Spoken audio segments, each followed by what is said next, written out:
following podcast contains possibly triggering material and strong language. The views, thoughts, and opinions expressed are the speaker's own and do not represent the views, thoughts, and opinions of the Ride the Rebellion podcast and Craft Show Digital.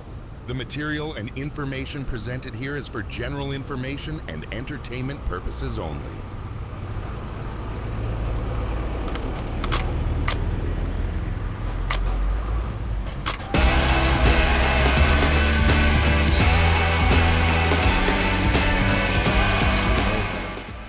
What's up, and welcome to the Ride the Rebellion podcast. This is an episode that is just jam-packed in the middle of packing for a big shoot. So and you guys, unpacking. Well, that's true. From the poop shoot. I don't know. You can talk to Chase about that. Yeah. Today on the show, more shenanigans. Nothing new. You guys should be surprised. It's more trail talk because we're currently in a situation where we have less time than we imagined. So we're just getting in the weeds. With me today, as always, is the king of the South Alabama Turn Down. Also, a guy who second placed bump and grind for the second year in a row. Yeah. I mean, I'm just, I'm the second favorite of everyone. I think you're, there's a lot of number twos, so I think you're the shit. What is this? We got fucking messages all over our screen. What is happening? Email, things going sideways. All right, we're back. We both have fresh haircuts. Yeah, we're fresh. See, we're going to work for the week, so we have to be prepared. We have to be prepared. I have to look nice for clients so that they think I'm a respectable person. Apparently, I'm not. People are afraid of me. Should be. Terrified. Actually, this is just step 77 of my reintegration into society from my weekend at Hoek Mountain. Yeah, you did spend some time there. So we'll talk about it. Mm-hmm. So, Dale, bump and grind. Did you bump and did you grind with Chase? On Chase, around Chase, near Chase? Actually, no, Pat, because we shared tents. Tent regions. We didn't share tents, tent regions. Our tents at any point, near did Pat come out and do any sort of, did Pat throw his own No Kings rally? Oh, no. So Saturday was a very No Kings oriented. I'm sure there were some few references. I'm sure the PC was just on fire. Yeah. What is happening with all these Google ClickUps? All right, go ahead. So we were having a lot of fun. We had a ton of fun. So this year, if you attended Bump and Grind, you might have known that they put Baby in the corner.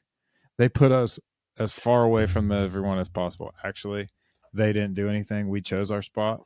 However, we propped her up in the back corner across from the trailhead at Oak Mountain, and we had a blast. Yeah. The camping at the trailhead was awesome. That's good. And we had a lot of visitors come through, say hi, introduce themselves, talk to us. Jody from BTR, of course, was beside us and representing, fixing everybody's bikes and dealing with our shenanigans. Yeah. We had a blast. Shout out to Chase and everybody from Bump, Will, and all you guys for everything you do, because I don't think that everybody understands the time and effort and energy you guys put into that.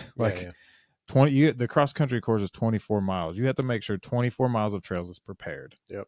And we complain about taking care of 0.3 miles of trails. So, there's a tree down at South, by the way. I got it while I was at Oak Mountain, and we got that taken care of while I was there. So we're good. But it is it's a thankless job, and we all know how hard it is. So thanks. And I told all the volunteers at all the trail, all the stops on the Enduro, thanks for helping out. I was actually trying to hope they'd give me a 10-seconder, but that didn't work. So you tried, though. I tried. But we had a blast. There was a hell of a crew there with us, and we did some fun. The short track stuff was fun. Everything was fun. It was just all fun. But reintegration into society was necessary at some point. Yeah, I was talking to Dale earlier, and he was like, I made a joke about him being a hobo, and he was like, no, dude, we were like, literally, there was beer cans, food piled up. It was just like living as if nothing mattered. Yeah, we actually, this is funny, at the end of the whole thing, we're packing everything up, and Joe and Jennifer were helping us, and I look over, we had like 8 bags of trash. Like, why? Pat and I had this whole talk. We're like, we had a table in the middle of, we had 2 tents, so we had like 10 by 20 tent area, chairs set up. People came and went all weekend. We got there Thursday morning, so it was a long weekend, but our area was a cluster of just trash and chaos. And I was like, what is all this stuff? And I was like, okay, I get it. I understand how homeless people could just get overcome by all this trash so quick, because it just was like at pizza boxes and stuff that I don't even know where it came from. And it seemed like, here's maybe a life hack for camping and things like this. Don't put a table there, because people think they can just set everything on it. Yeah. Like because the ground's wet and it rains. Yeah. and all that. It just became a catch-all. Like every morning we woke up and straightened it up. By every afternoon it was full of whatever. I don't even know. It's the craziest thing. The lost and found table. I don't know. One of the things you also mentioned I thought was kind of interesting, relevant for a show that sometimes talks about mountain biking. Yeah, you said you had a new setup, and you said that riding on a coil installed by our good friend Jody over at Build Tune Ride. You can go over to buildtuneride.com and get your own coil and possibly sign up for one of Jody's classes that we're helping do. So you can do that too, where you learn how to fix your own shit. Anyway, is that it made a huge difference, and you said something pretty crazy, which is that you PR'd all of your times. Yeah, that was my first really trail weekend. I mean, I had a coil on the week before, but we adjusted it and did some other things, and I rode bigger tires this time too. I changed the tires out, and that was a huge difference. I didn't know how much of a difference that was going to make, but it was. And like we always say, we don't know much about technical stuff when it comes to bikes. We just point it down the hill and pedal it. Yep. But I switched over to a coil, Cane Creek Tygon, and it is amazing. Like going in the corners and not having to worry about the bike skipping or anything like that. And I had a Fox X2 factory shock before, so it's not like I was going from a crappy shock to another one. But this is a game changer for me, and I think I'm ready to. My other bike needs it now. Yeah, I mean, it was really, really cool. I mean, it's changed. It took me a little bit to figure out how to jump, but I mean, it's okay. It's like I said, when I rode Toby's e-bike without the motor on, because I'm an idiot apparently, at his thing, his bike has a coil on, and it rode so different. Now, obviously there's weight, so I get it, but like it just rode, like confidence was much higher on that bike. It just felt better. And it's something that, like, I'm not as much of a downhill or enduro guy as Dale and the boys are, but like it would affect my climbing obviously, but at the same time, like, if it's more fun, who gives a shit? We had to climb a lot for this enduro. Started with a 6-mile climb. The super sweet thing is that has a climb switch, like legit. Like the X2 never really locked out. This locks completely out, so it takes away all the bobbing. Oh, well, like there's it's perfect. It's awesome. And I don't give a shit about weight. I'm not an XC rider that cares about grams. I mean, the kind of grams I care about are the kind that go up my nose, or are made out of. I like Teddy grams. Okay, fair. I like graham crackers, honey maids. That's good. And I like Al Pacino grams, Scarface grams. Well, Those are the grams I care about. I care about my grams that died because she was awesome. Okay. I care about graham crackers with peanut butter and jelly and dipped in milk. Yes, also a game changer if you've never tried that. And that's about it. Well, I mean, and 100 grams. 100 grams. You care about the fucking Instagram. Hey, actually, I forgot about the gram. That's your biggest gram. Hey, no, there's a funny thing that happened. We're riding up, and Kevin and I are riding beside a couple little kids, and this is an adult show, so we're gonna say it, but we're riding up beside a couple little 12-year-old kids, and they're just taking off up the mountain, and I'm like, man, we got all day. I ain't about that life. Like they're gonna gas out. And Kevin's like, they got more testosterone running through their bodies. And I was like, oh yeah, they haven't even jerked off yet. Like they were just flying up, but they're talking to each other about, one kid goes, yeah, my dad got this bike for $3,000. It's a hell of a bike, huh? And I was like, $3,000? When I was their age, like $100,000 candy bar was like as much grands as I was going to have. Yeah, that is $100,000. Like that's what it felt like. Yeah. Jesus, $3,000. And he was like sprinting up to the top. It's just the problem with the kids these days. Man, they're too young to have a $3,000 bike. I mean, look, at this point, everything costs that much. So you might as well just relegate to the fact of like, unless you're doing those dumbass videos. And look, I like the dude from, what's that shit called? Burn Peak. Seth. Yeah, that guy. I like his idea of upgrading a Walmart bike, but like at the same time, that is just clickbait city USA. Let's be honest about it.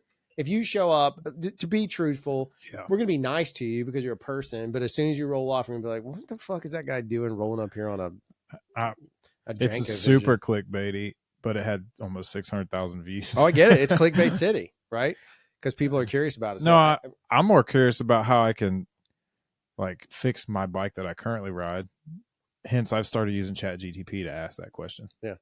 I mean, it works. And the grams thing, like you were talking about, I was going to say, people always ask me, they're like, dude, you ride an all aluminum bike. It's not carbon. Like, isn't it heavy? I'm like, yeah, but dude, if I'm really that worried about it, I can physically lose 5 to 10 pounds and not be Ethiopian skinny. And that's way cheaper than losing 5 to 10 pounds on a bike. Oh, 100%. And probably healthier. Healthier, yeah. And I'm probably going to be way more efficient. The bike's going to ride better. The thing I've learned about cycling that I don't like. Besides the dudes wear underwear. Yeah, those guys. I don't mind them so much. I mean, if you can slide right off of them. Oh, hey, that went the wrong direction. I didn't mean to sound like that. Here's what I don't like. There's two things, and it relates to the same thing. First off, I hate the concept of BMI.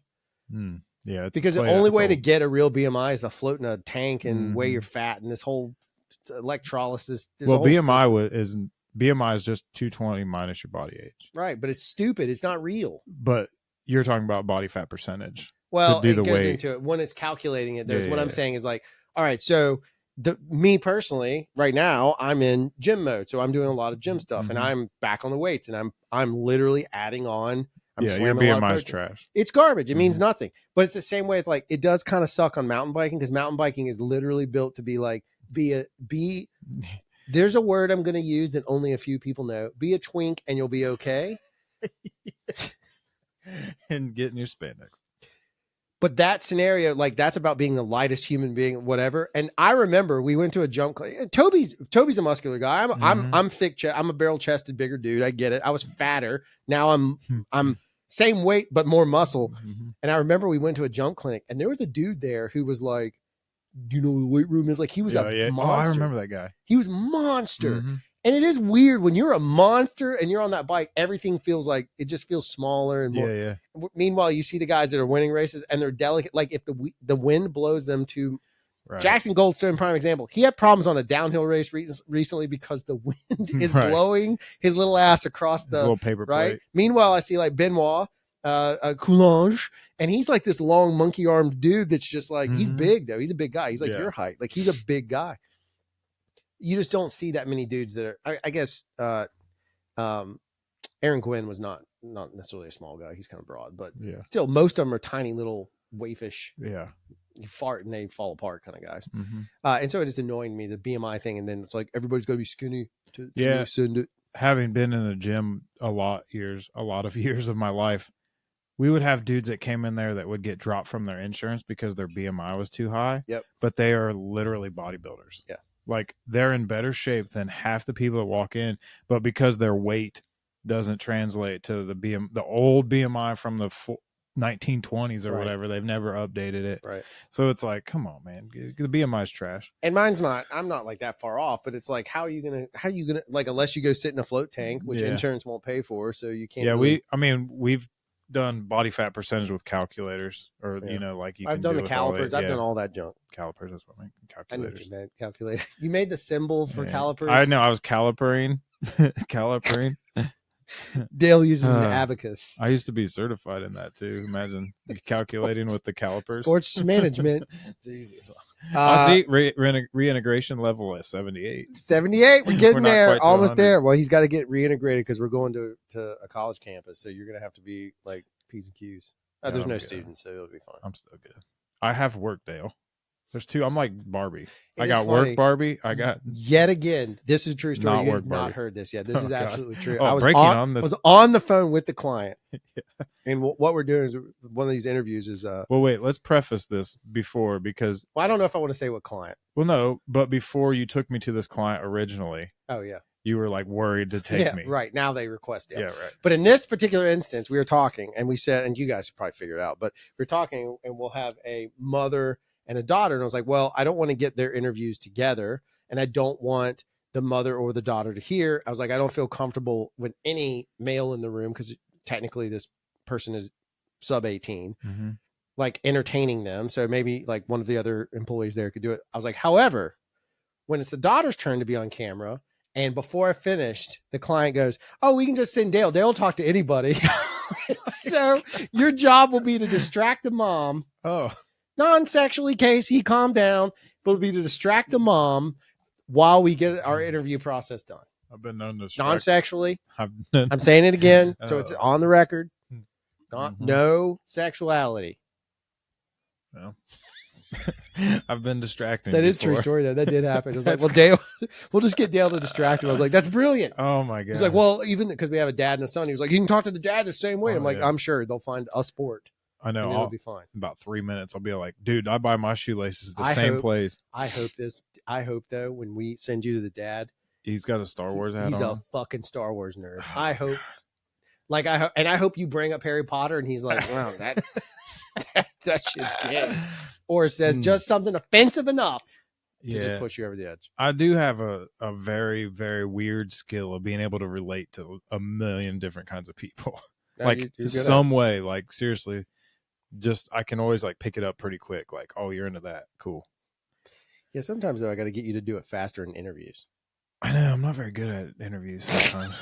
Sometimes I freeze. You leave me hanging. Because I'm like, guys, you want to hear about me? What about me? You guys don't want to hear about me? What about me? I wish Maddie listened to the show so we would draw you a sticker. So we, there's a saying, and I can't wait to slap one on my bike. There's a saying that's gone around the film industry for a long time. Other people have probably heard it, but when something is really awesome for a long time, someone would say, oh, that's the teats. Oh, okay. You've probably heard that before. Mm-hmm. Yeah. And that's offensive. I understand it. So we've shifted. So now we're saying that's the pecs. And Matt drew a picture of just a dude flexing with like pecky nipples and everything. And it just says that's the pecs. Well, then the guy goes and takes and animates it. So now it's like flexing and it like gets, and he put it on. It's official Giphy now. Like it's nice. out there as a Giphy. So our new thing is we're trying to not say that's the teats. We're trying to say that's the pecs. Because why not? I mean, they are teats technically. Greg. Can you name that movie? I got nipples, fucker. Can you milk me? Yeah, boy, you got it. All right, rest of the show. Well, you know what it's time for. Let me reach for the old sack of the universe. It's kind of falling apart.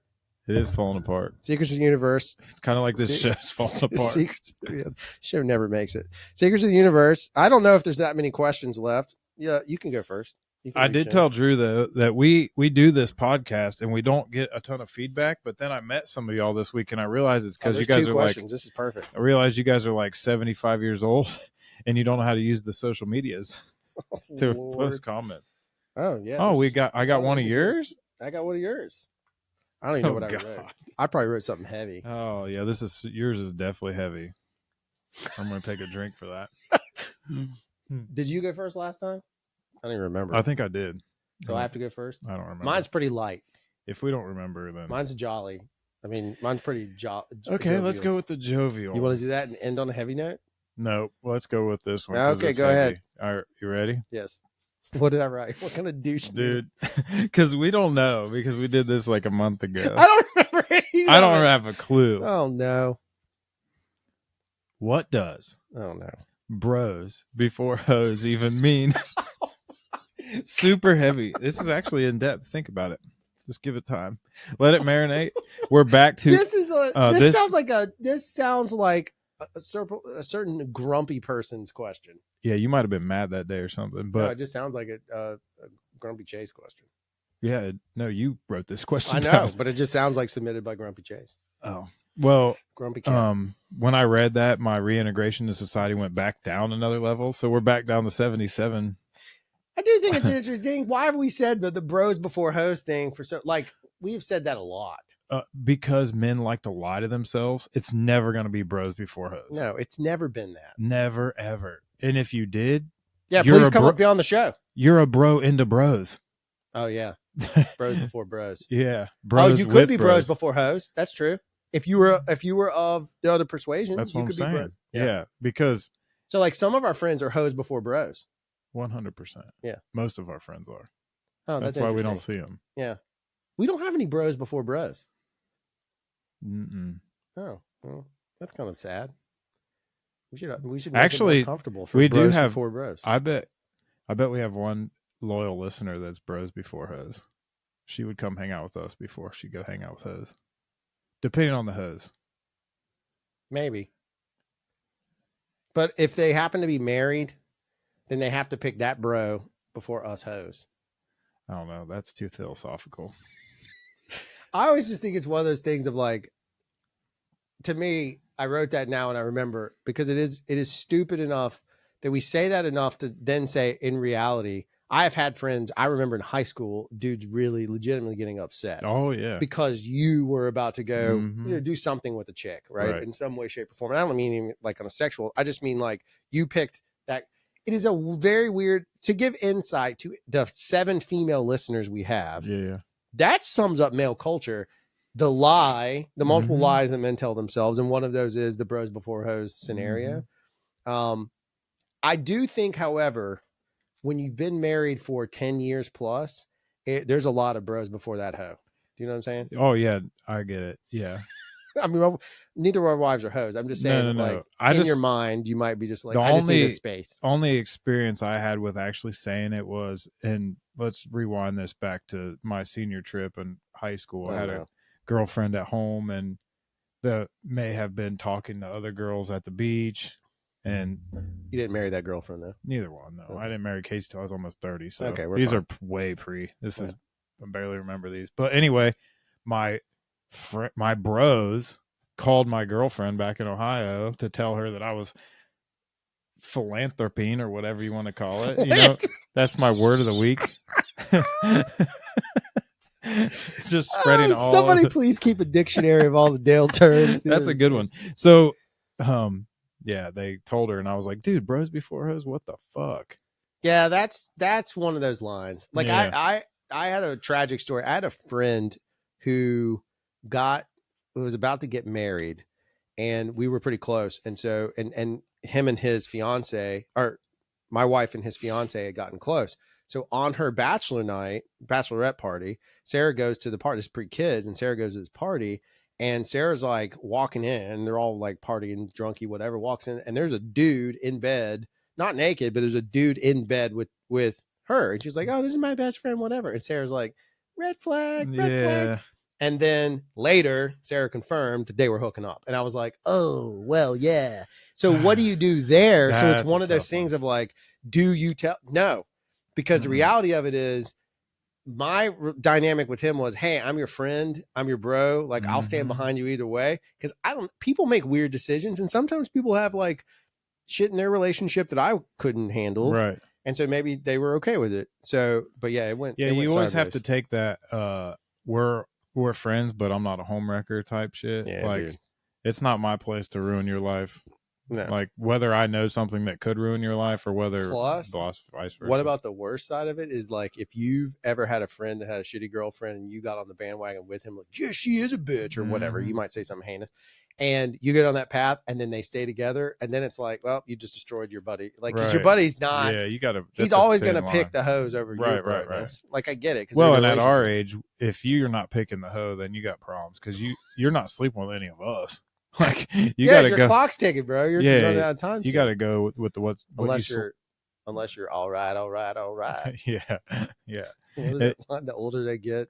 Oh no. The The younger greatest they- thing about high school girls is Yeah. it high school girls or college? I'd like to say college because high school sounds so creepy. I think it might have been high school I think it was because they were graduating. Yeah, the best thing about them is I keep getting older, but they stay the same age. Yeah, it's it's so cringy. Oh, Matthew McConaughey, how did you not get canceled? Like, Because it was the 90s. Jesus, they were allowed to do whatever they wanted. Yeah, I wouldn't say it's the good old days, but it was a day. No, but there was Speaking of- yeah. That's a perfect segue to my question. Okay, good. Let's go with the days. What era of movie/music was or is the best? Ooh, look at that. That was a segue city. That's a very good segue. Yeah. Dang it. So I can tell you. I have a hard time. I can tell you. I know a year.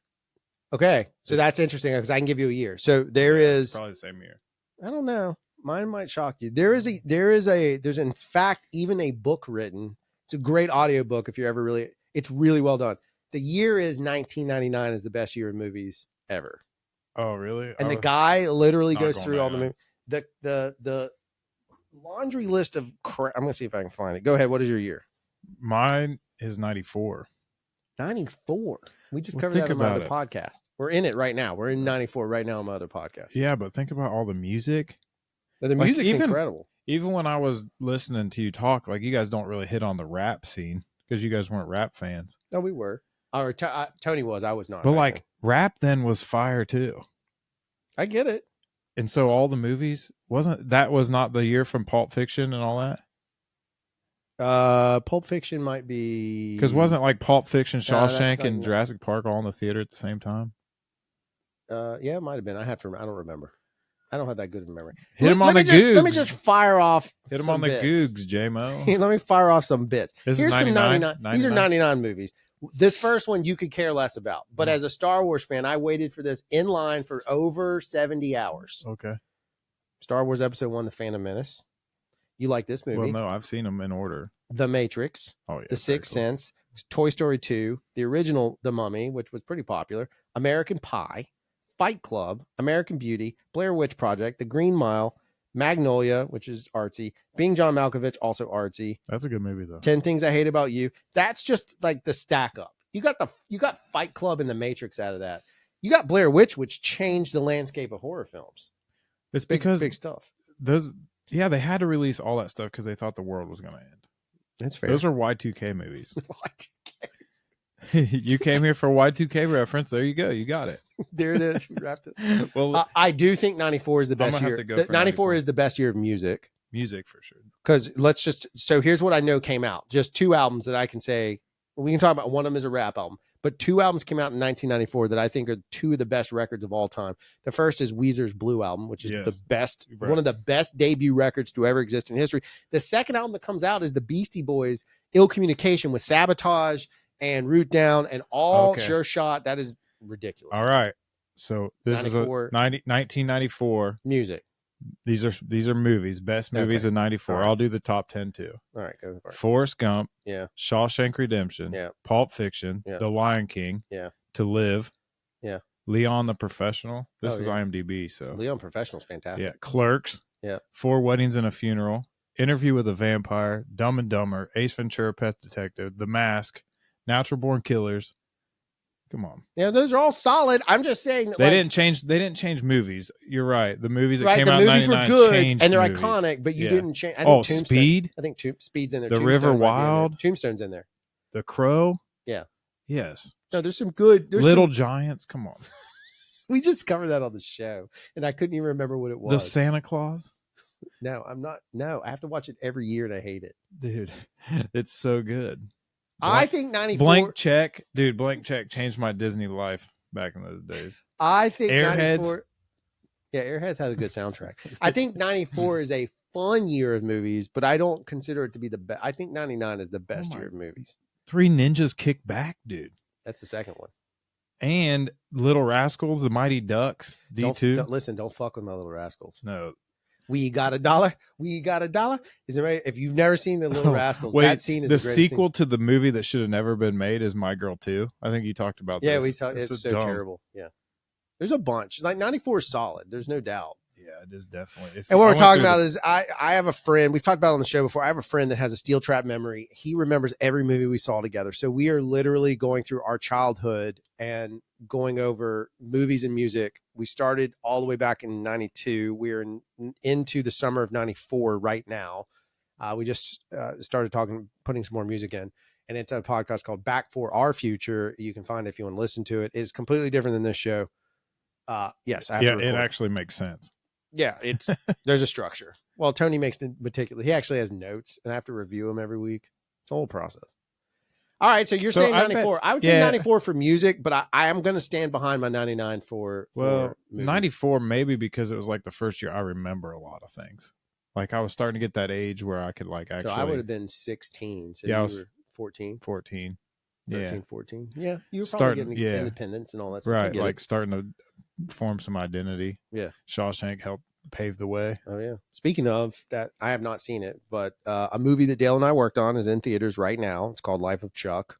Yeah. Dale did not get a direct name credit because I couldn't ask them to put 8 people's name. Yeah. He's like, So it just says "Hey, CRFTSHO in the film credits, I'll confirmed just- by Patty.